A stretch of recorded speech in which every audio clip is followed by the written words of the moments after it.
Turn our attention now to Class 5A Division 1. We'll send things over to Paul Cicala. He was there for El Dorado taking on those Sandies from Amarillo.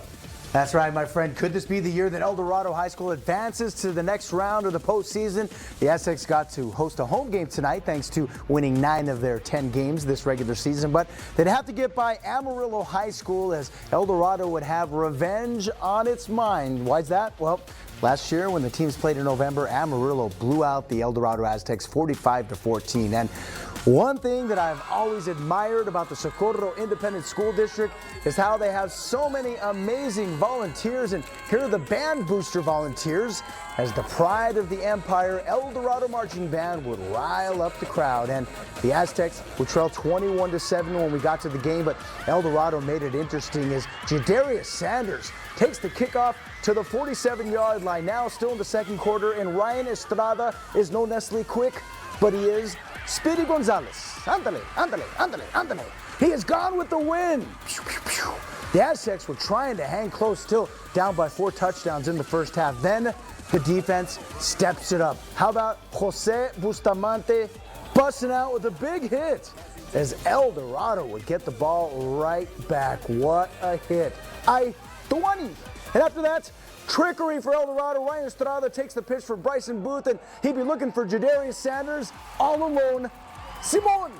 That, folks, is a TD, cutting the lead to 3 touchdowns at that point. And get this, after trailing by as many as 28 points, El Dorado came back and tied the game up at 63 apiece in the fourth quarter. Then Amarillo jumped ahead, and get this, El Dorado comes back again in the final moments for a 77-76 victory. So there you have it. My, oh my. This has to be one of the most exciting games in high school football history here in El Paso. El Dorado is moving on. They're going to play Richland now in the second round in a neutral area. And as many know, it was a tough draw for El Dorado High School, who nearly went undefeated in the regular season. And Adrian Ochoa, B. Martinez, you very well know about the circumstances that gave Amarillo a lower seed and making it a tougher draw for El Dorado. Yeah, Amarillo had to forfeit 6 games, so they fell down the standings. This was a team that was at the top of the standings. Right. So if you think about it, El Dorado took down the top team there. It was the 2 top the championship game. It was basically This the would 2 normally champions be at playing least each the other. quarterfinals or at least the semifinals type game. Exactly. And Amarillo just got in it with the coin flip. Yeah. That's how they got in. Lucky. They got super lucky. Well, thank you so much, Paul. Thank you, Paul. Well, the Parkland Matadors were in Amarillo facing a very tough Tascosa team. This one was all Rebels. It was just touchdown after touchdown. They were up 21-0 in the first quarter. Make that 28. And the final score ends up being 84-13. Again, Parkland losing that one. Tascosa, another tough team from the Amarillo area. Let's go ahead and check in now with Rishi Oza. He was over at SAC 1. And Rishi, what did your game look like between Lubbock Monterey and those America's Trailblazers? Yeah, guys, I was watching, America's take on Lubbock Monterey Plainsmen. This game was bonkers. It wasn't crazy as Paul's game with El Dorado, but it was still pretty wild. America's season ended last year in this same round, so they're also looking for revenge this season. Lubbock Monterey went up 8-0 after their first drive. Still in the first quarter here, Blazers are looking to respond on 3rd and goal. Emiliano Gonzalez finds his man Isaiah Alferez in the end zone. That made it 8-7. Then in the second quarter, Plainsmen are up 15-10, trying to take the lead. Darren Moore with the ball, and he fumbled. It's picked up by the Blazers. Maurice Edwards has it down the sideline, and he takes it all the way. The Blazers take the lead 16-15. Same score later in the quarter. Blazers on offense this time. Gonzalez in the pocket, pumps, fires, dime to Edwards again. That made it 22-15. Now the next Plainsman drive, they're just trying to get some sort of momentum back on their side, but the ball comes out again. It's picked up again by the Blazers, and it's another fumble return for a touchdown. That made it 29-15 Blazers in the second quarter, but the Plainsmen completely flipped the script after this play. At the end of the first half, Jonah Reed is going to find Noah Alexander for a long touchdown. That made it 22-29. Plainsmen scored 21 unanswered to take a 36-29 lead in the third quarter. Blazers just could not get going in the second half. They had only a field goal. Plainsmen take this one 50-32. And I spoke with Blazers head coach Noah Robles after the game, who said he feels for his 28 seniors that he has on the roster. We've got a senior group, very special, man. They bought into what we wanted to do, and I hate to see them out like this. We had every opportunity to win the game. Unfortunately, we had some costly turnovers, and I just feel bad for our seniors. I really do. They're a great group of kids to be around. On the field, off the field, it's just all around great kids. Yeah, an unfortunate ending for an incredible season for America's football is like no other sport tonight. The last time a lot of these kids are going to be able to put on a helmet, so it always hits harder for me than with other sports. Back to you guys. Thank you very much, Rishi. Again, a valiant effort there by those Trailblazers tonight. And last night, the Bel Air Highlanders paid a visit to Abilene to take on the Eagles from Abilene High. Abilene were the district champs in 2-5A, and they were on a 6-game win streak coming into this game.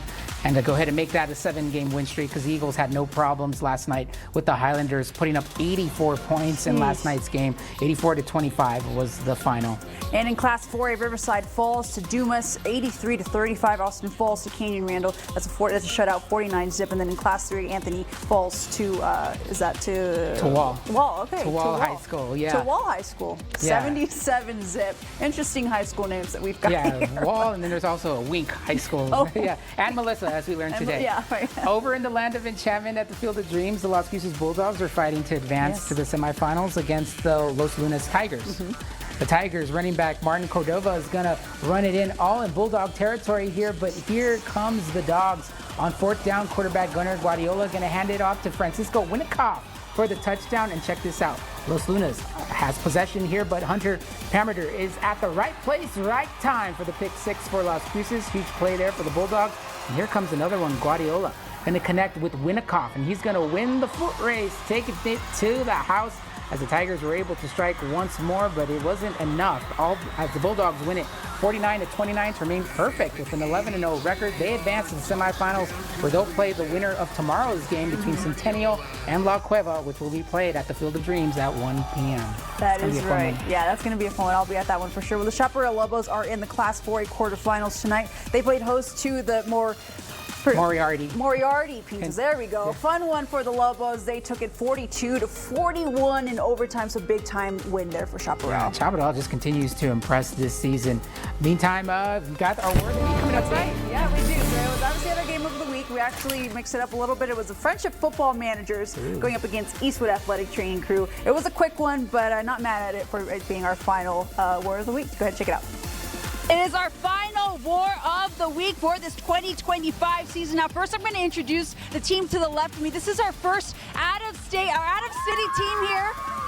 And then we're actually going to talk to, Hi, I'm Chevy. All right, and what is your guys' position with the team?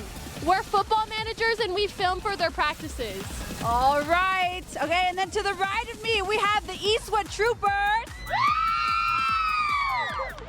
All right, the winner gets a $50 gift card. Are you ladies ready? Okay, ready? 3, 2, 1, go!